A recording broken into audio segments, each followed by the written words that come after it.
Some stories whisper through the pages of history, others thunder. And then there are stories like this one, so arresting, so otherworldly, that they seem to hang somewhere between time and eternity. Imagine a day when the sun did not move, when time itself paused mid-step, and the skies responded not to gravity or orbit, but to the voice of a single man in covenant with God. What really happened on that ancient battlefield? What does it mean when the laws of nature surrender to something higher? Welcome to a journey that reaches beyond science, beyond tradition, and deep into the heart of faith and mystery.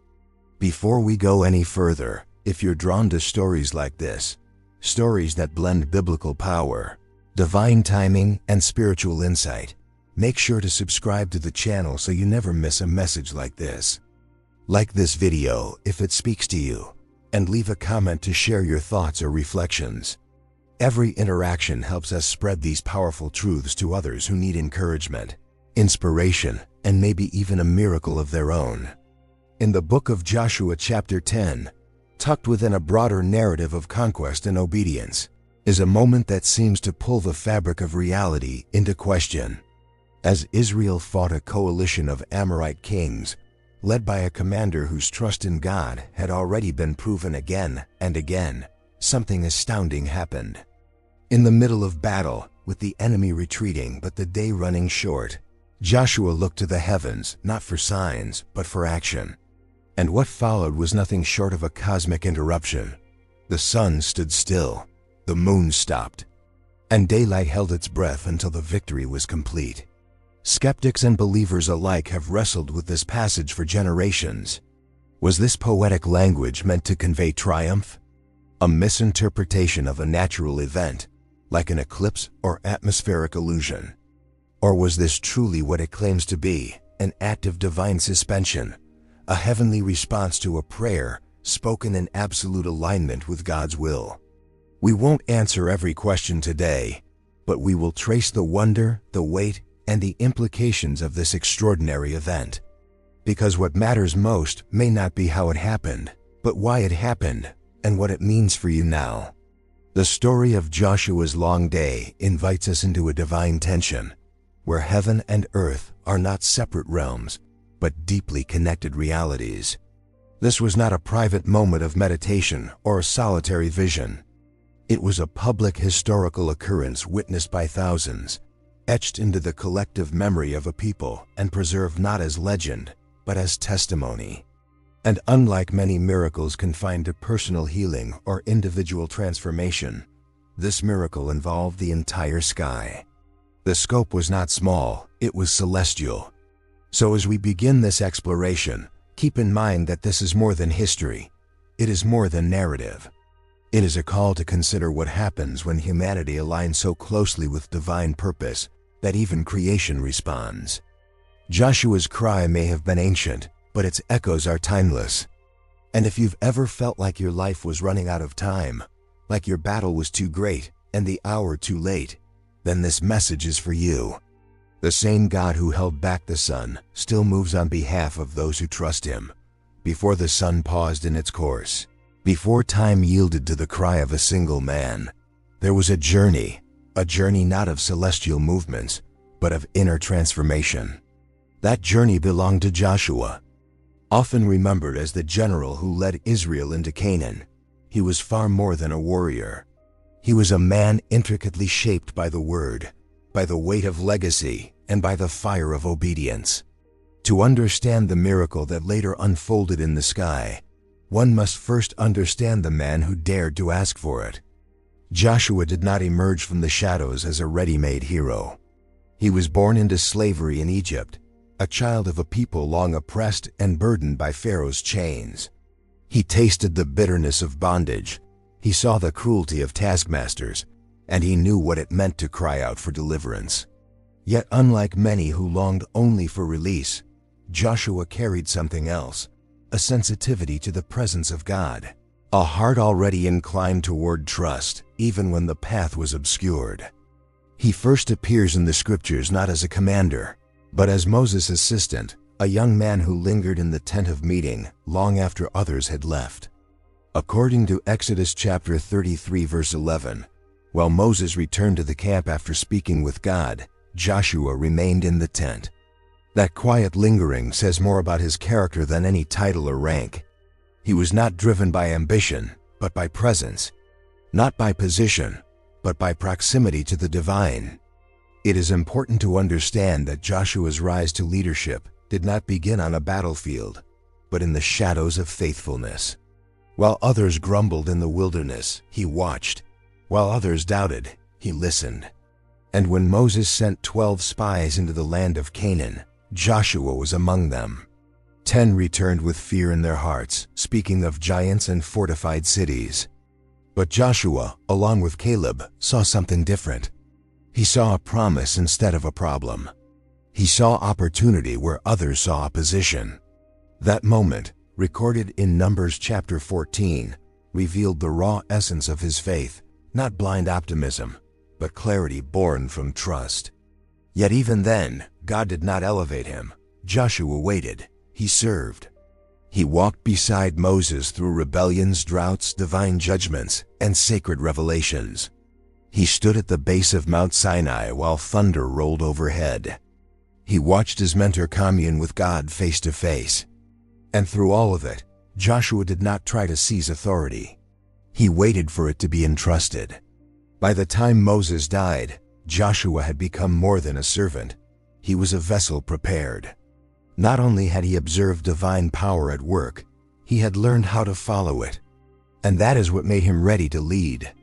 In Joshua chapter 1, God speaks directly to him, saying, "Be strong and courageous.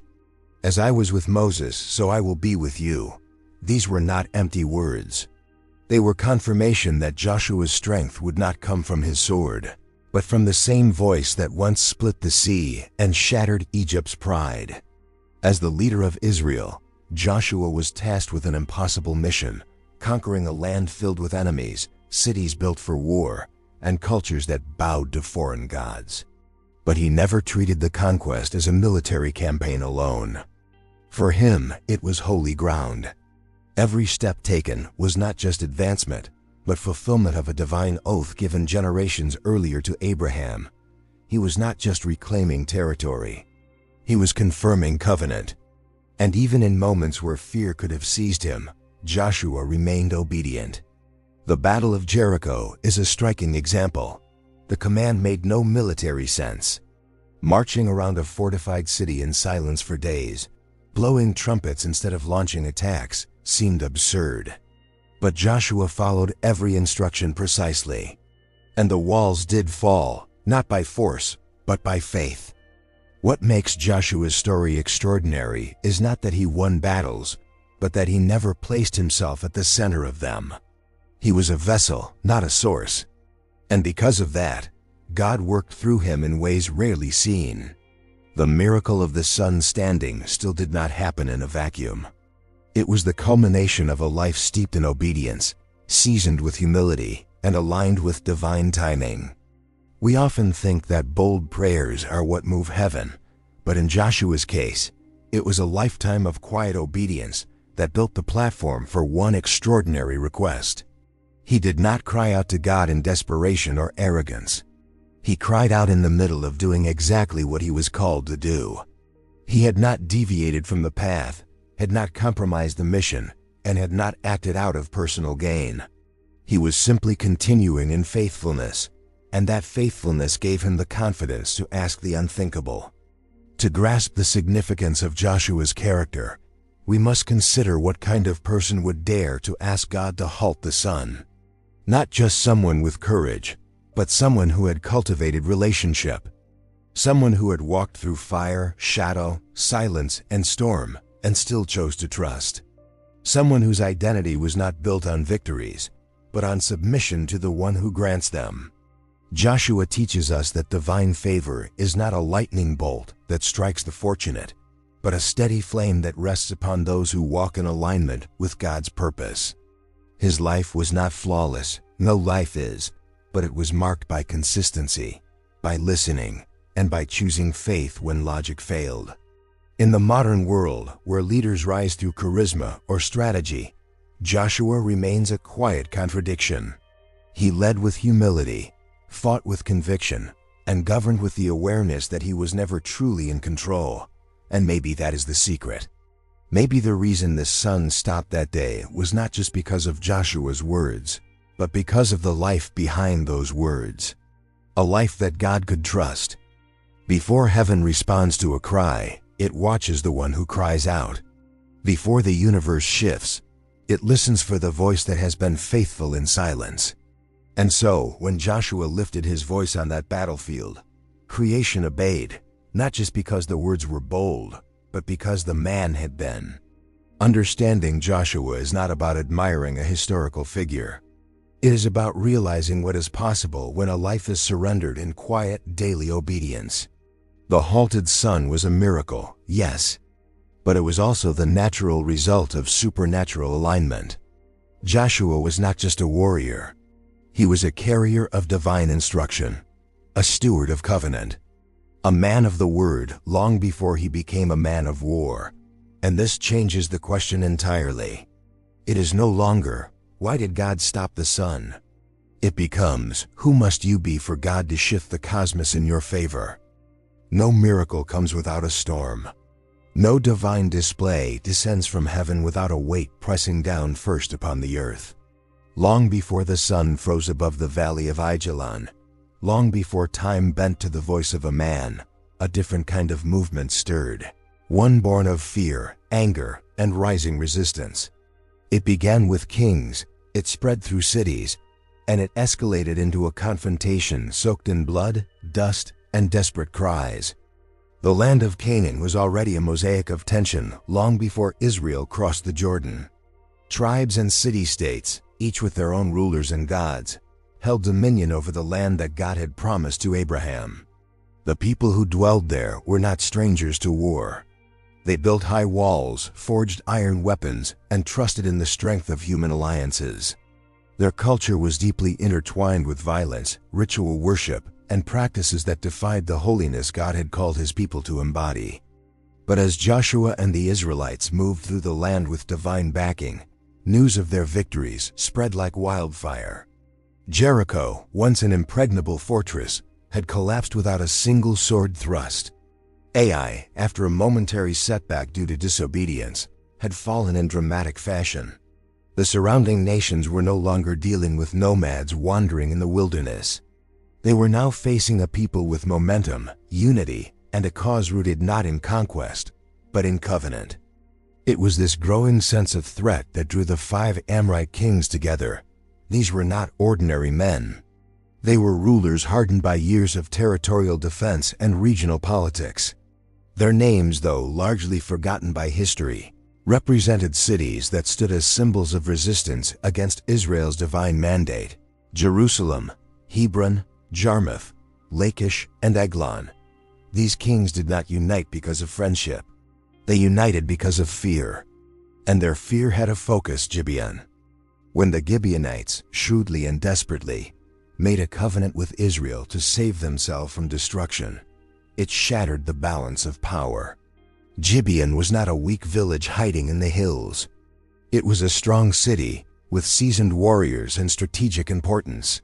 Its submission to Joshua was more than a political shift. It was an act of war in the eyes of the surrounding kingdoms. The 5 kings moved swiftly, not against Israel directly, but against Gibeon, seeking to punish what they viewed as betrayal. Yet in striking Gibeon, they unknowingly invited a divine confrontation. For Israel, the covenant with Gibeon could not be broken, even if it had been established under questionable terms. Joshua, bound by honor and command, mobilized his army under cover of night. And that is where the battle truly begins, not in the open plains, but in the tension between obedience and uncertainty. Joshua could have hesitated. He could have questioned whether it was wise to defend a people who had tricked him. He could have allowed Gibeon to fall and spared his army the risk, but he chose faithfulness over strategy. He chose integrity over ease. And by doing so, he stepped directly into the setup for one of the greatest miracles ever recorded. The night march was grueling. Israel's forces moved silently through rugged terrain, covering miles in the dark with only the promise of God's presence to guide them. In Joshua chapter 10 verse 8, God speaks clearly, "Do not be afraid of them, for I have delivered them into your hand." Not will deliver, have delivered. The victory was already written, but Joshua still had to walk through the battle to see it unfold. When the Israelite army arrived, the Amorite coalition was not prepared for what hit them. The surprise was absolute. Panic spread among the 5 kingdoms' forces, their unity unraveling in the face of divine momentum. But it was not only sword and strategy that shook the battlefield. Heaven itself intervened. As the enemy fled, hailstones of unusual force rained down from the sky. Scripture notes that more died from the hail than by the sword. And here lies a subtle but powerful truth. The miracle did not begin when the sun stopped. It began when obedience collided with divine timing. It began when Joshua honored a covenant, when he trusted a promise, and when he stepped into conflict that logic may have told him to avoid.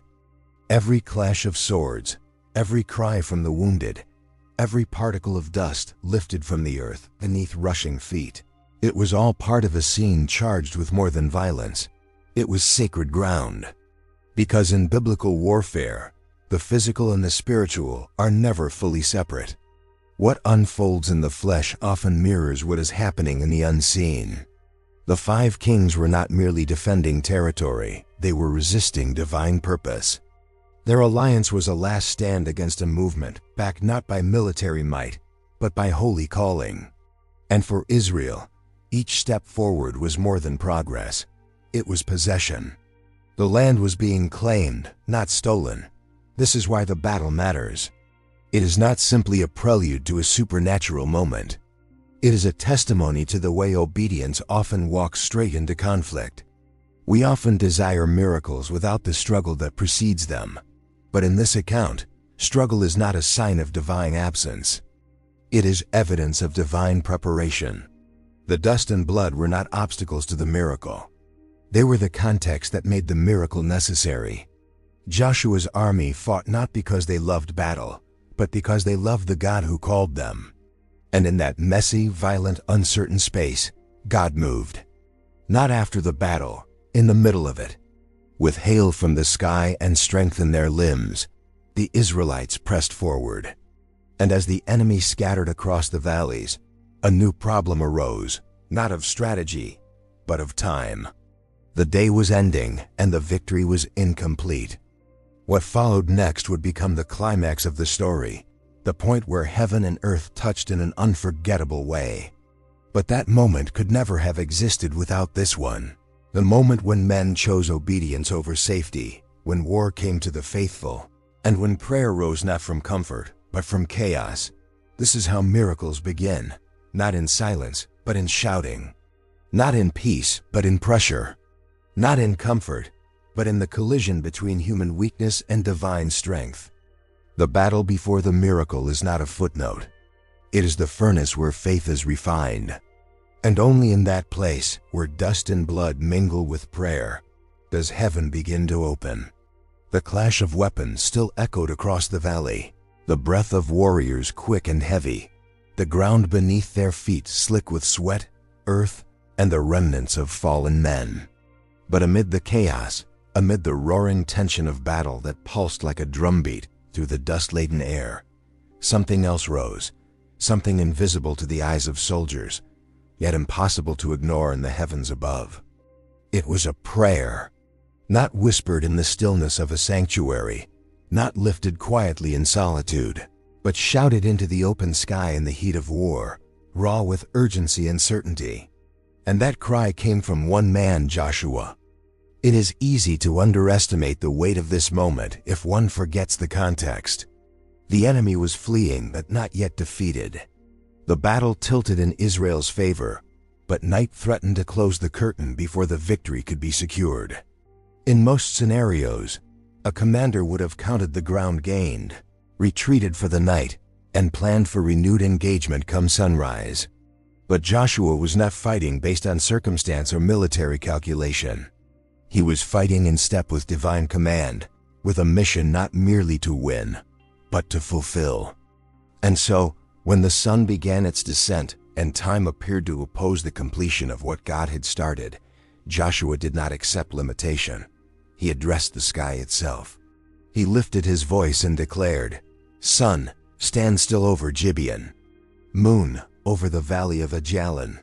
These were not poetic words. They were not metaphors.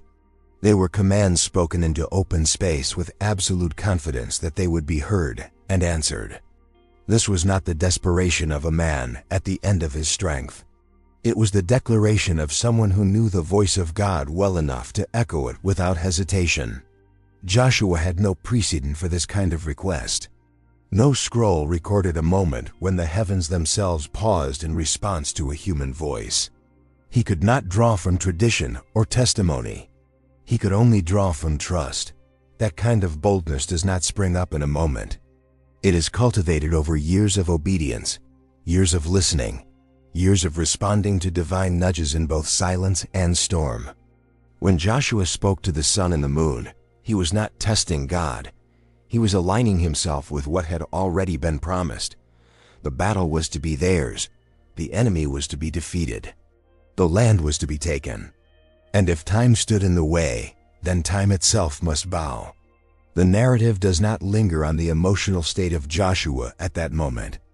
It does not tell us whether his voice trembled or whether the soldiers around him doubted his words. But it does tell us what happened next. The sun did not set. The moon did not move. The day lengthened beyond its natural course, and the battle was finished in full daylight. This is more than a miracle. It is a revelation of the power of agreement between heaven and earth. Joshua did not manipulate God. He did not force the divine hand. He spoke into alignment with a purpose that had already been set in motion, and nature responded, not to magic, but to mission. In that sense, the prayer was not simply bold, it was prophetic. It acknowledged the authority of the Creator over creation, and it dared to walk in that authority without reservation. This kind of prayer cannot be manufactured. It cannot be imitated through volume or phrasing. It comes only from covenant, from a life so tethered to the heart of God that when it speaks, heaven listens. The spiritual weight of this moment cannot be overstated. When Joshua spoke, the universe obeyed, not because of who he was in the eyes of men, but because of who he was in relation to the one who had called him. His faith was not reckless, but refined. Not based on chance, but on clarity. He was in the middle of doing exactly what God had commanded, and in that alignment, even the boundaries of time gave way. We are often taught to pray with hope, to ask gently, to temper our requests with caution. But Joshua models something different. He shows that when purpose and prayer merge, when obedience and boldness meet, the result can be extraordinary. His voice that day was not simply the voice of a general. It was the voice of someone who understood that faith is not a passive posture. It is a force that moves. What gave Joshua the confidence to pray as he did? It was not arrogance. It was not ambition. It was familiarity.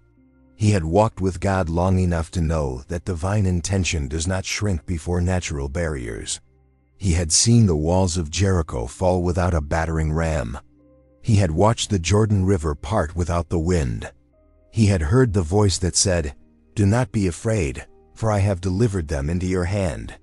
That voice had never failed him, so why would the sky?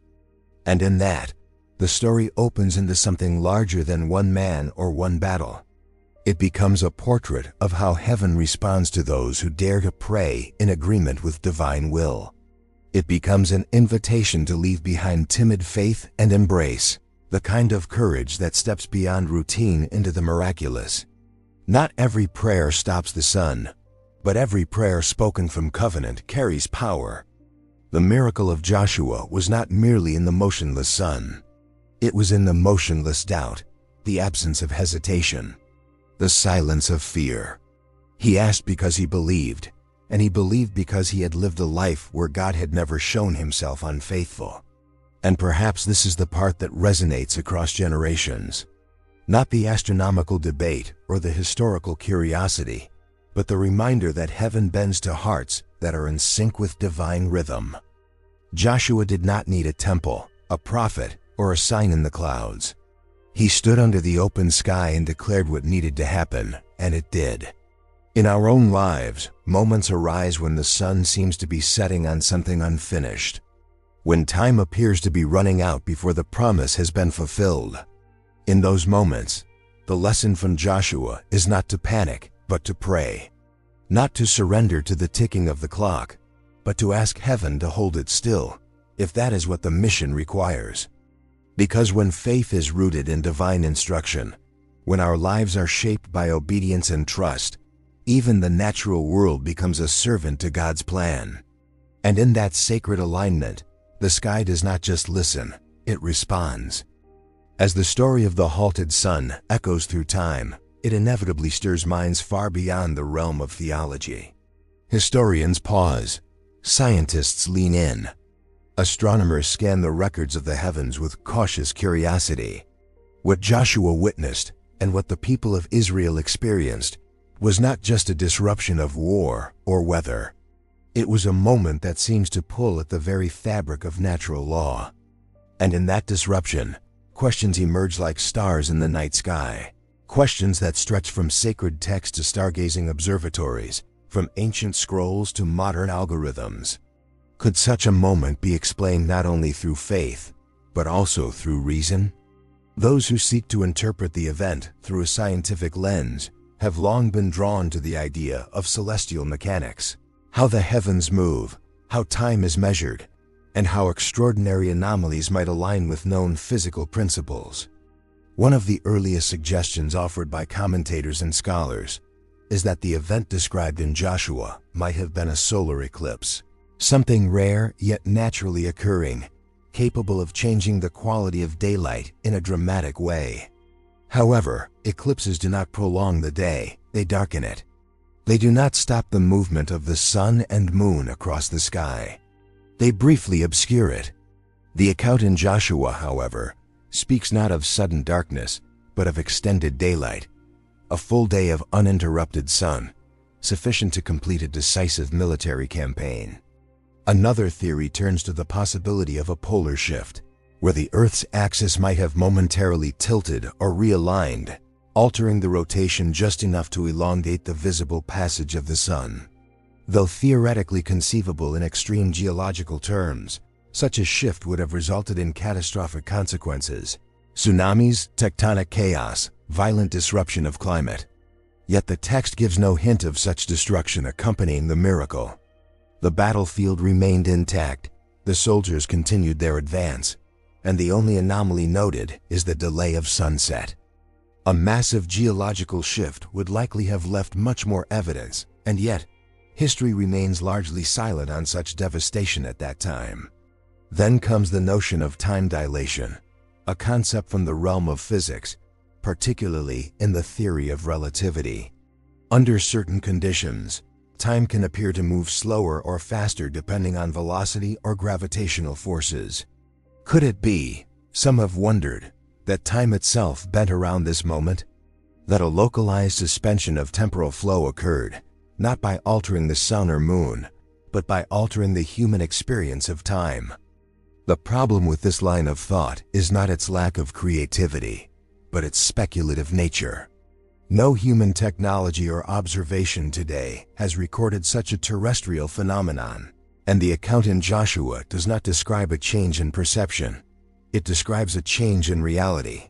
There are also those who suggest the account is metaphorical, that the language of the sun and moon standing still is poetic, symbolic of overwhelming victory, divine intervention expressed in the dramatic language of ancient Hebrew narrative.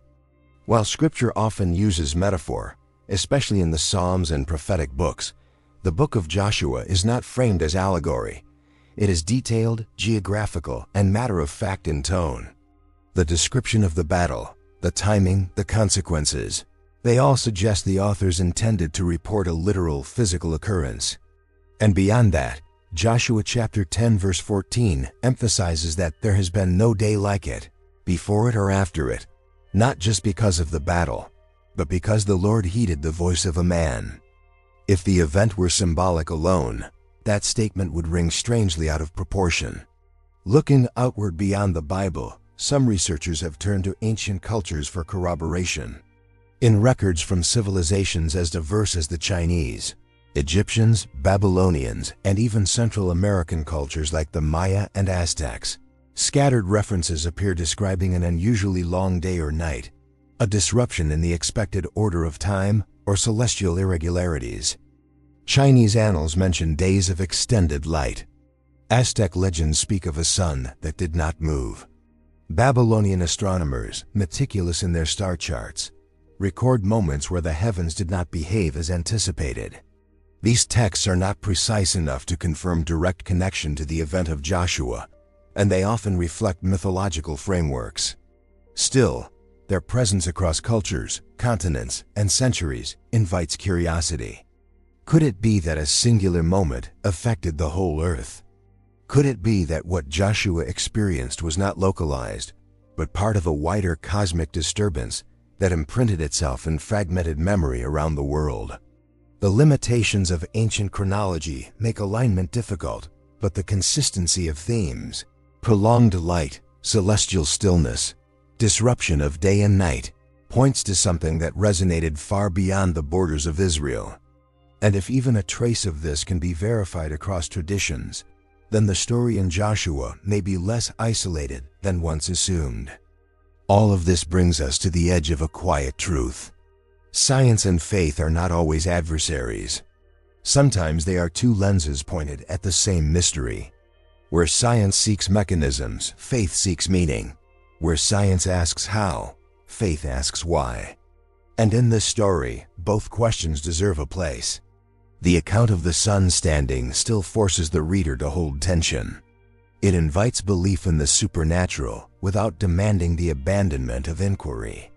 It gives room for the mystery of divine action while acknowledging the limits of human understanding. And perhaps that is the point. Because what matters most is not whether a physicist can diagram the event on a chalkboard, nor whether a historian can find a perfect match in a forgotten tablet. What matters is that the God who made the heavens is not subject to them. That divine purpose is not confined by planetary motion. That when the Creator speaks, creation listens and sometimes even stops. In a universe governed by precision and law, this story is a whisper from beyond the edge of explanation. A pause not only in time, but in certainty. A reminder that divine will is not a concept, but a force. It moves mountains. It parts seas. It halts the sun. And while we may study, explore, and theorize, some moments are meant not to be solved, but to be honored. This was not simply a break in nature. It was nature obeying something greater. Science may measure the motion of stars, but it cannot always capture the hand that moves them. When ancient peoples looked to the sky, they did not see empty space or passive orbits. They saw messages. Movements of the heavens were often understood not only as signs of divine favor, but as warnings, declarations, or judgments sent down from realms far above human comprehension. And so, when the sun stood still in the days of Joshua, stretching the battle into unnatural daylight, the question arises, was this miracle simply to aid in military victory, or was it also a verdict pronounced from above, a moment when heaven paused not just for conquest, but for reckoning? The Amorite kingdoms that formed the coalition against Israel were not innocent bystanders defending their homeland. The scriptures make it clear that these nations had, over generations, cultivated practices that stood in direct opposition to everything God called holy: blood rituals, idol worship, child sacrifice, and a spiritual climate steeped in rebellion. In Genesis chapter 15 verse 16, God says to Abraham that the iniquity of the Amorites is not yet full, indicating that judgment would come, but not until their corruption reached its peak. The day Joshua faced their armies may well have been the day that measure was met. When Joshua's army engaged the 5 kings and their forces, it was more than a military encounter. It was the moment when divine patience reached its end, when mercy stepped aside for justice. The supernatural elements of the battle, particularly the hailstones from the sky and the prolonging of daylight, suggest more than strategic aid. These were cosmic signals. Not only did heaven intervene, it declared something about accountability, about the weight of persistent rebellion, and about the consequences that follow when people harden their hearts against the truth for too long.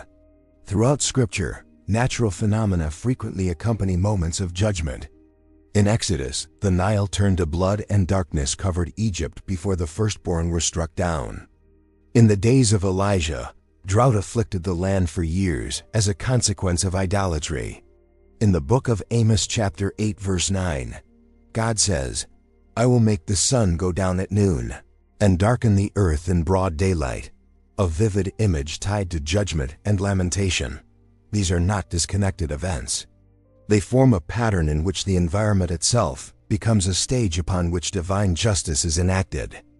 What makes Joshua's long day unique is the inversion.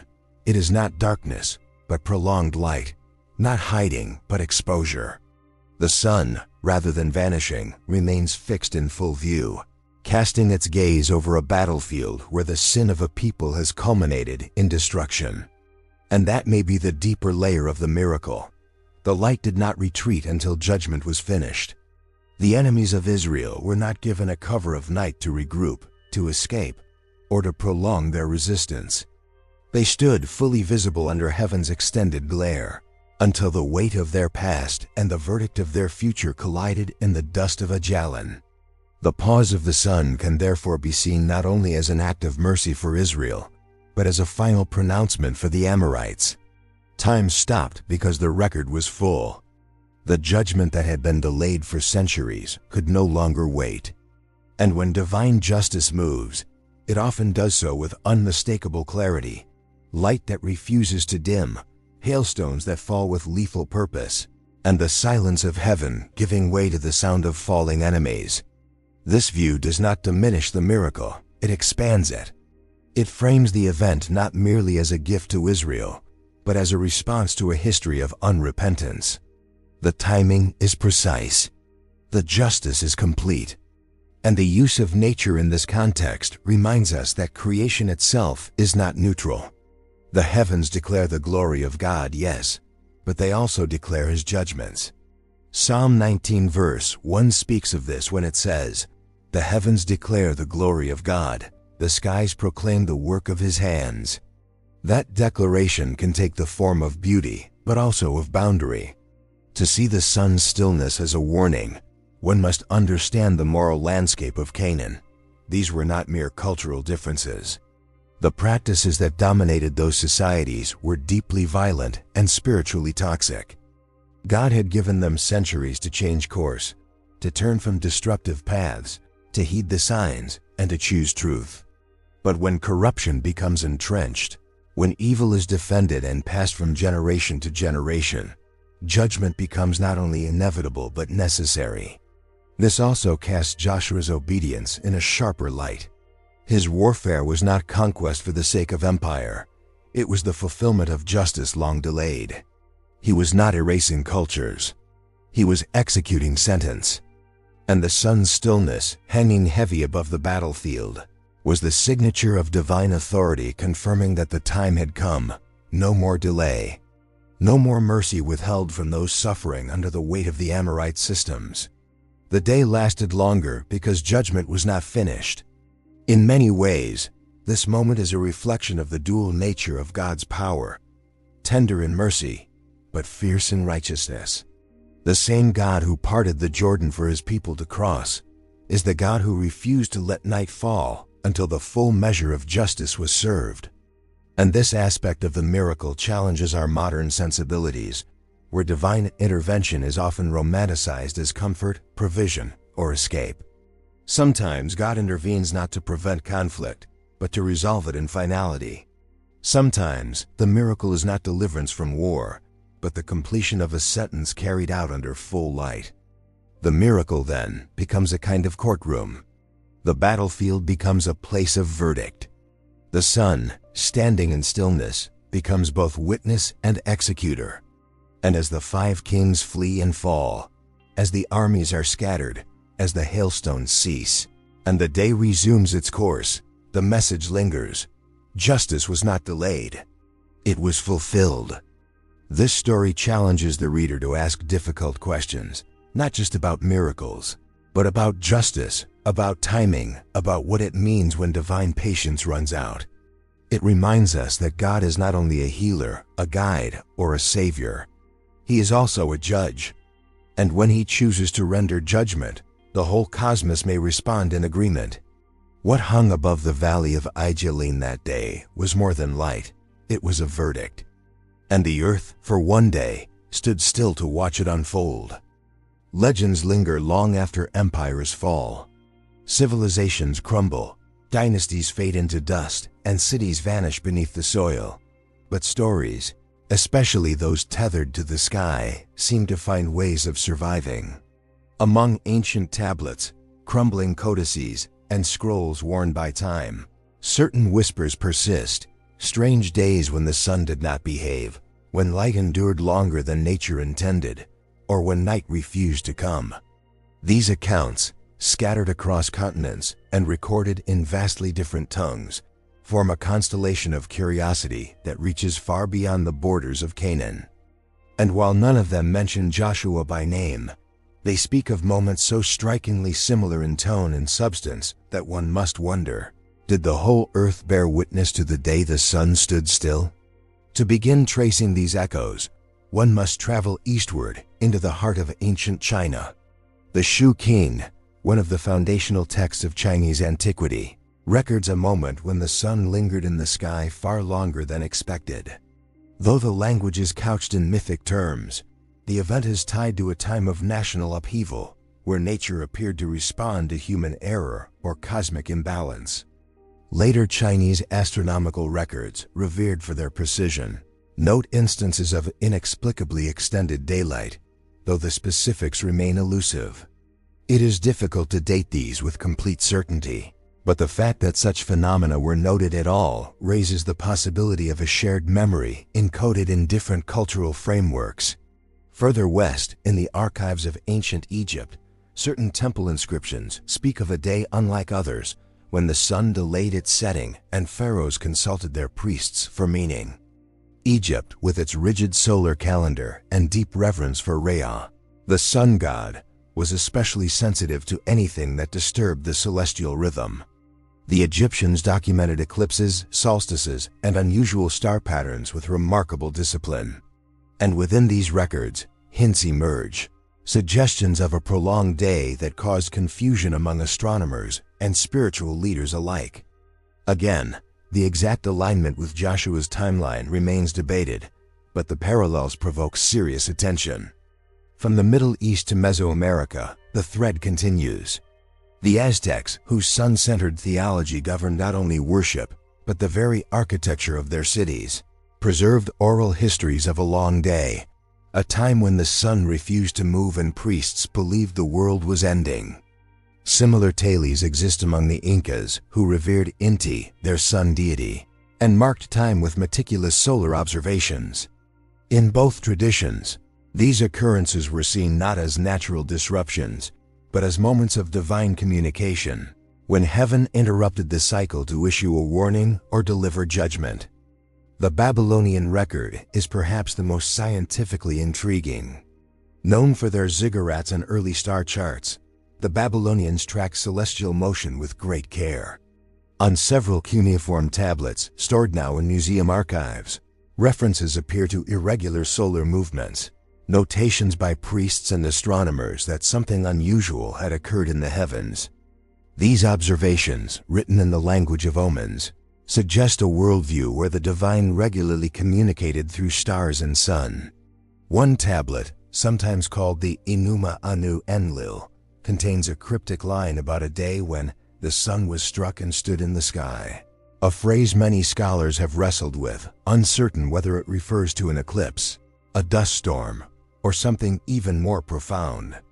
None of these accounts, taken alone, prove anything conclusively, but together they form a mosaic, an echo chamber of antiquity where diverse cultures, isolated by geography and language, seem to agree on one strange truth, that the sun, on some day now buried beneath the centuries, did not follow its usual course.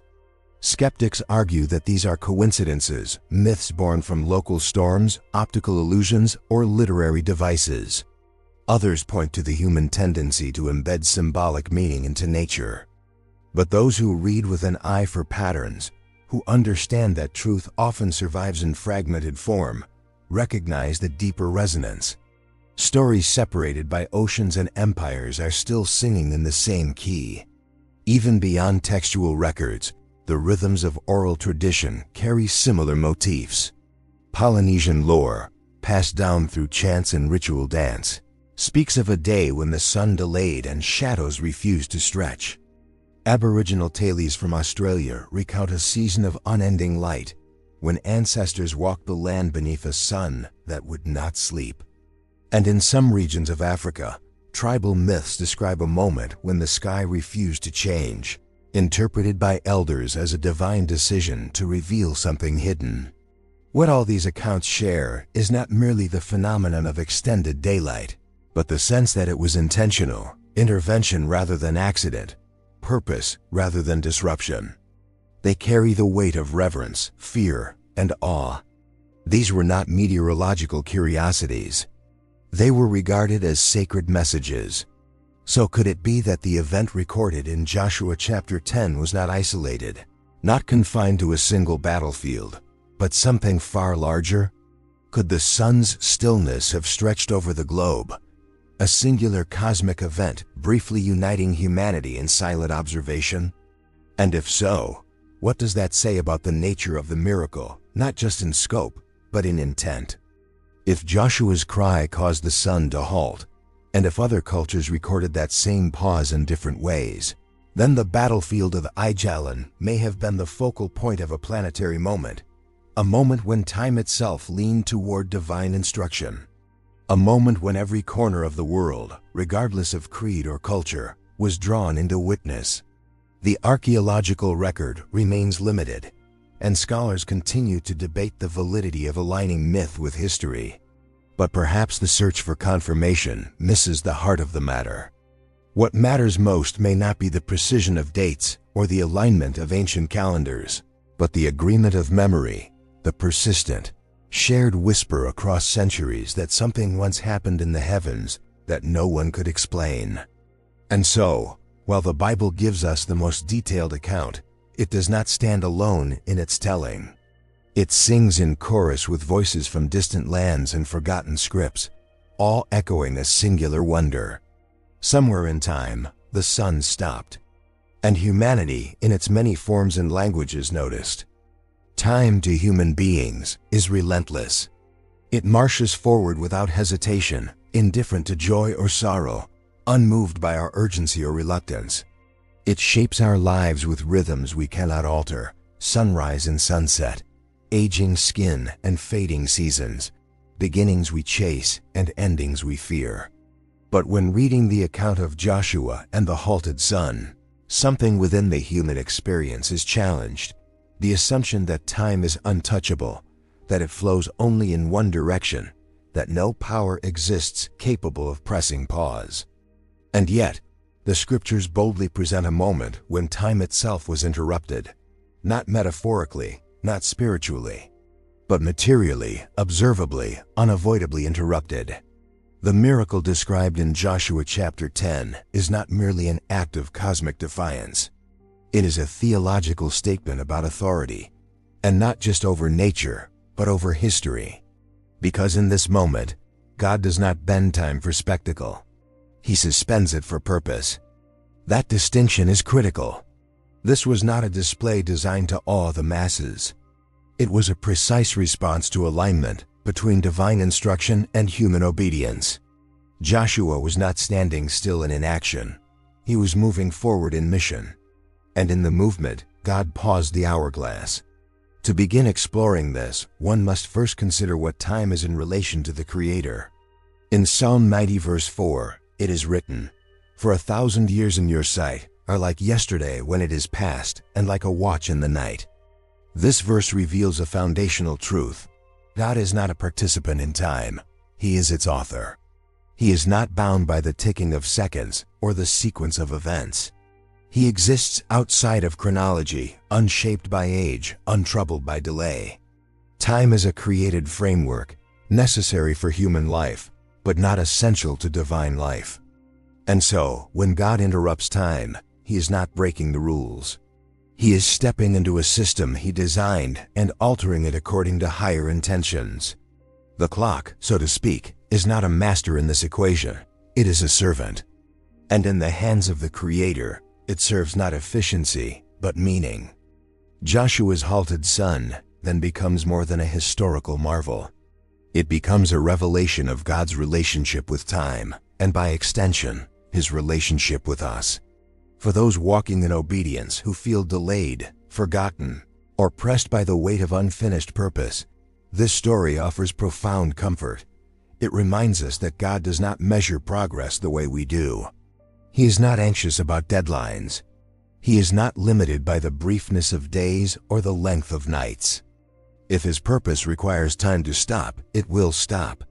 If His will demands a longer path, the path will extend. The sun will not set until what He decrees has been accomplished. Consider the implications for faith. So often, people interpret delays as denial, waiting as abandonment, and silence as absence. But in God's economy, timing is always exact. The pause of the sun reveals that God is not only willing, but able to manipulate the very fabric of reality to ensure that what He has spoken will come to pass. Time in His hands is not pressure, it is precision. This truth also extends into the realm of trust. The battle that prompted the miracle was not one of Joshua's choosing alone. It was a response to covenant, to honoring a promise, to following divine command even when the circumstances were complex and politically dangerous. Joshua was not praying for time to serve his ambition. He was praying for time to serve obedience. And God answered. The alignment of motive and mission created space for the miraculous interruption. The story does not present a man trying to control time, but a man yielding to a purpose so profound that time had no choice but to yield in return. Throughout Scripture, moments like this appear, rare but consistent in meaning. Time bends, halts, or accelerates not because the characters desire it, but because God is doing something that demands it. In 2 Kings chapter 20, He moves the shadow backward on the sundial as a sign to Hezekiah.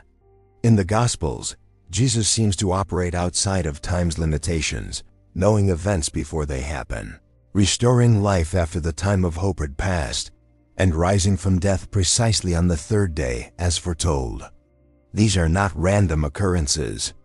They are windows into the divine perspective, where timing is not dictated by clocks, but by covenant. Understanding this reframes how people interpret their own seasons of waiting. If the Creator who can stop the sun is also the one orchestrating your life, then no delay is meaningless. No stretch of silence is accidental. No prolonged battle is beyond His sight. The theology of time is not that God rushes to meet your expectations, but that He governs events with such wisdom that even what seems late is, in fact, right on schedule. Moreover, the miracle becomes a template for how to pray. Not with panic, not with impatience, but with the boldness that comes from walking in alignment with God's purpose. Joshua did not ask for time to be paused while standing idle. He asked while moving, while fighting, while fulfilling what had been entrusted to him. His request was not selfish. It was strategic within the context of divine mission. And that is what made it powerful. God's interruption of time is not merely about awe. It is about assurance. It reminds us that we are not racing against a clock we cannot control. We are walking with a God who holds the clock in His hands. And if the fulfillment of His promise in your life requires a delay, a detour, or a divine pause, then heaven is not reluctant to accommodate it. The natural world, with all its precision and order, remains subject to the one who formed it. So when the hours feel too short, when the season stretches too long, when the breakthrough seems overdue, remember Joshua's sky. Remember that time is not your master, it is God's servant. And He knows exactly when to move forward, when to wait, and when to stop the sun altogether so that his purpose in your life has space to unfold. In a world saturated with clocks, calendars, and countdowns, we have trained ourselves to view time as something fixed and measurable, a sequence of hours to be managed, a currency to be spent, a framework that shapes productivity, urgency, and identity. Yet, even within the scaffolding of modernity, moments arise that defy our schedules and unsettle our assumptions. Time, while scientifically stable, begins to feel elastic. Entire seasons pass in a blur, while individual days stretch unbearably long. Delays emerge where momentum once reigned. Breakthroughs arrive in the most improbable hours. And in those moments, when the rhythm falters and our expectations unravel, the soul begins to ask ancient questions in a contemporary voice. What is happening to time? To dismiss such disruptions as coincidence is to ignore the deeper rhythms of history and spirit. The same God who intervened on Joshua's battlefield, who suspended the sun for the sake of fulfillment, has not gone silent or passive. His patterns, subtle yet unmistakable, still ripple through the timeline of humanity, often catching the discerning heart in quiet wonder. We may not see the sun frozen in the sky, but the symptoms of a long day are all around us, manifesting not as astronomical anomalies, but as spiritual phenomena that reorder expectations and rewrite the pace of life. Consider the global interruptions that have marked recent decades, events that brought the world to a standstill in ways few could have predicted. Pandemics that halted travel, silenced cities, and forced millions into isolation. Crises that collapsed plans, suspended economies, and redefined priorities overnight. In those moments, the collective cry was one of disorientation. Time feels broken, uncertain, out of joint. But underneath the chaos, something else was stirring. In the stillness, many began to reevaluate, to listen, to remember what matters most. A divine reset hidden in disruption. On a personal level, the patterns echo just as clearly. How often do people labor faithfully, pray earnestly, and walk with integrity, only to find themselves in prolonged waiting? Promotions postponed, relationships delayed, healing suspended, dreams on hold. The hours seem stretched, the destination distant. Yet, like Joshua standing in the valley, these souls are not inactive. They are engaged in the very battles they were called to. And in those prolonged seasons, it may not be punishment or abandonment at work, but divine strategy. A holy delay, tailored for precision. Time, in such seasons, becomes a tool of transformation rather than a test of endurance. The delay may refine character, align hearts, or protect from dangers not yet visible. It may be the very pause that allows a promise to mature, or a person to be fully prepared to carry it. And though we often crave acceleration, it is in these spiritual long days that God does his most intricate work. There are also moments where time seems to accelerate, as if heaven has reached into the timeline and pressed fast forward. Opportunities once distant suddenly appear within reach. Prayers long unanswered find resolution in unexpected ways.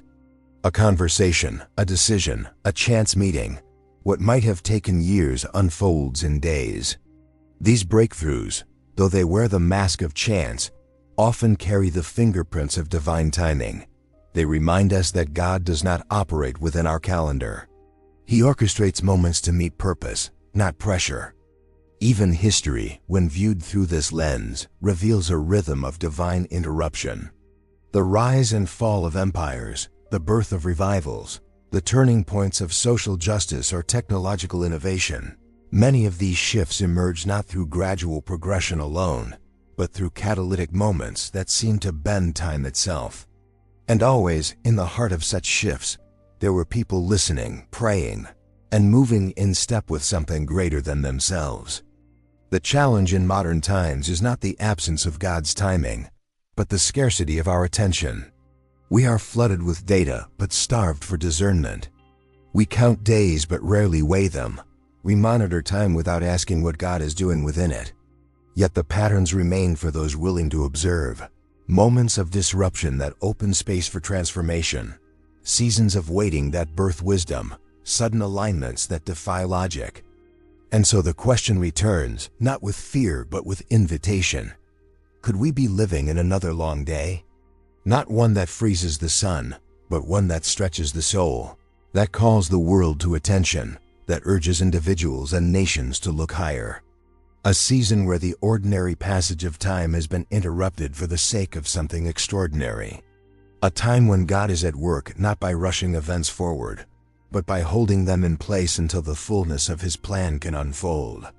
This perspective shifts how we respond to delay and acceleration alike. No longer do we interpret pauses as punishment, nor speed as success. Instead, we begin to live with awareness, sensitive to divine pacing, responsive to hidden purpose.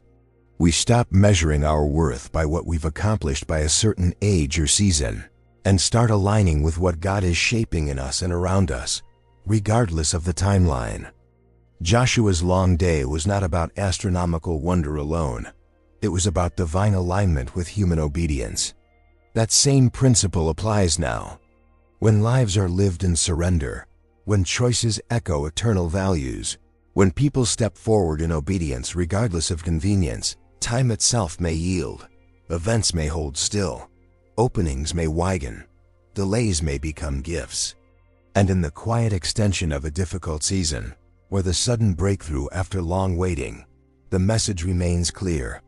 God is not late. He is deliberate.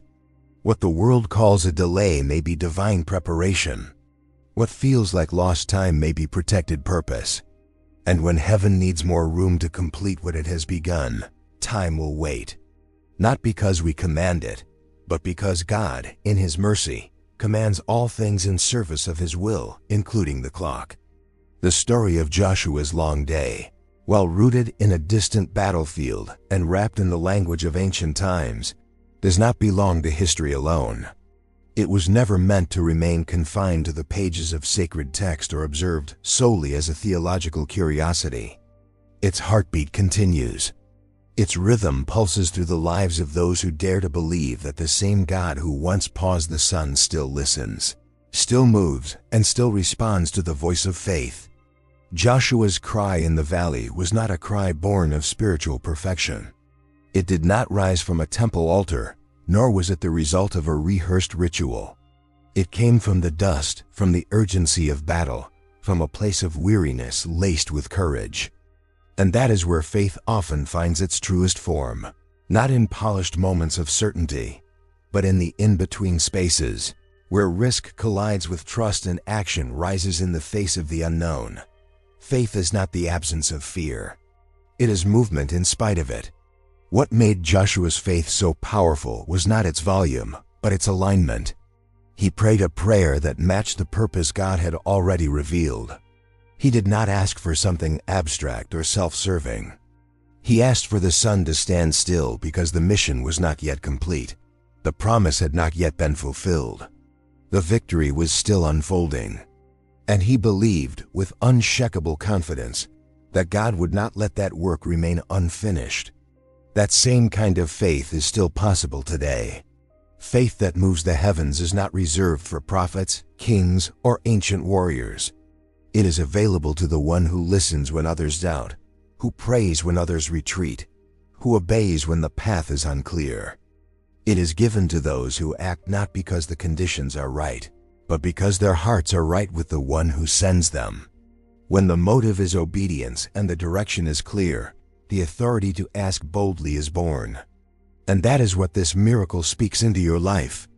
Not just that God once did something astounding, but that He still honors the cries of those who walk in covenant with Him.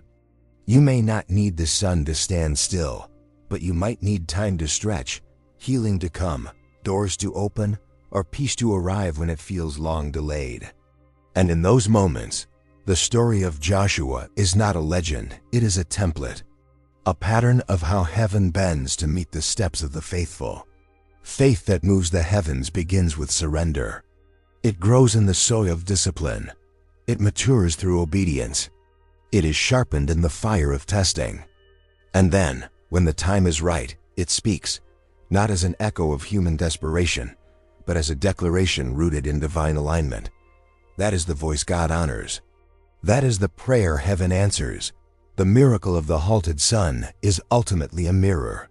It reflects a God who is willing to suspend natural order to fulfill spiritual order.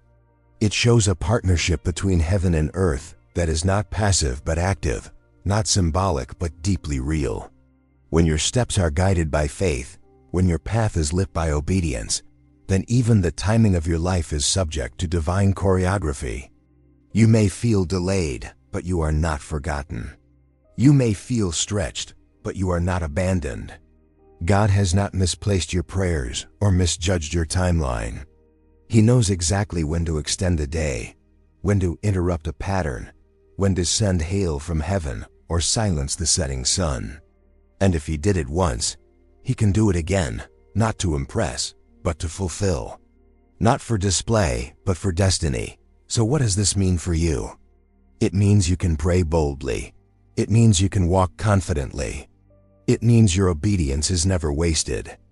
And it means that heaven is not far away or silent. It is watching, listening, and ready to respond.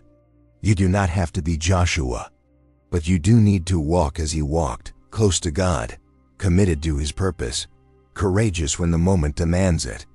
And when your voice rises from the middle of your own valley, heaven will not ignore it.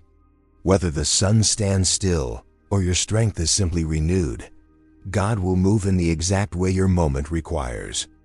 Let this story become part of your story. Let this miracle remind you that your life is not at the mercy of the clock, nor is your future bound by natural limitation. With God, time obeys purpose. And when you are walking in that purpose, the impossible becomes possible, not by force, but by faith. If this message stirred something in your heart, we invite you to join us on this journey of faith. Subscribe to the channel so you never miss a new video. Click the like button to let us know this blessed you. Share your thoughts in the comments. We'd love to hear how this story speaks to you. And most importantly, share this video with someone close to you. You never know who might need to be reminded that even time itself can be touched by God.